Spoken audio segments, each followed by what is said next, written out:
আসসালামাইকুম প্রিয় বন্ধুরা, চলে এলাম মদনগঞ্জ বটতলা। এই যে সাজুর দোকানে, এখানে মজাদার চাপড়ি বিক্রি করা হচ্ছে। আর এসেই দেখে পেলাম অত্যন্ত আমার কাছের মানুষদের সঙ্গে এটা পরিবেশন করছে এই যে শাফিন। এখানে সব এই যে মজাদার ভর্তা, যে সরিষা ভর্তা, এ পাশে যে শুটকির ভর্তা। এসে দেখা পেলাম content creators, he is my big brother Mujahidul Islam. কেমন আছেন ভাইজান? আলহামদুলিল্লাহ ভালো আছেন না? তা চাপটি কেমন খাচ্ছেন? ভালো লাগছে? এখন শুরু করি নাই, নতুন দোকান তো। ও, নতুন দোকান শুরু করেন নাই। এনামুল হক সোহেল চাপটি খাইতে ধন্যবাদ। এই যে আমার ভাই সুমন, কেমন আছো ভাইয়া? আলহামদুলিল্লাহ।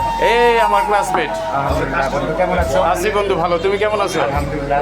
তুমি তো এখন ভ্রমণ নিয়ে ব্যস্ত। হ্যাঁ, ভ্রমণে ব্যস্ত আছি। দোয়া করো, দেখতে রাখবো যাতে ভ্রমণে ব্যস্ত থাকতে যাক, পারি। ভ্রমণ করাচ্ছেন না?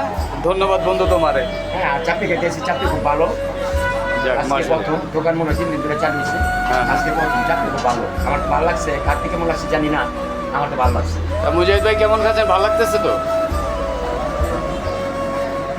খেলেন তো?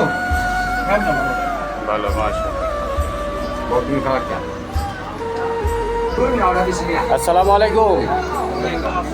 কেমন আছেন ভাইজান? বেচা বিক্রি কেমন? আমি দেখলাম খুব ভালো মানুষ খাচ্ছে, ভালো প্রশংসা করছে। তো বেচা কিনি হয়তো আল্লাহর রহমতে। ডেলি কীরকম বিক্রি করতে পারেন আনুমানিক? আলহামদুলিল্লাহ, নতুন অবস্থা অনেক ভালো। তো লোকজন কেমন আসে? আলহামদুলিল্লাহ, সন্ধ্যা আরো অনেক ভিড় হয়। সন্ধ্যা অনেক ভিড় হয়। তো বন্ধুরা, যে যেখান থেকে দেখছেন, এই যে মদনগঞ্জ বটতলা, এই যে সাজুর দোকানে মজাদার চাপড়ি বিক্রি করছে।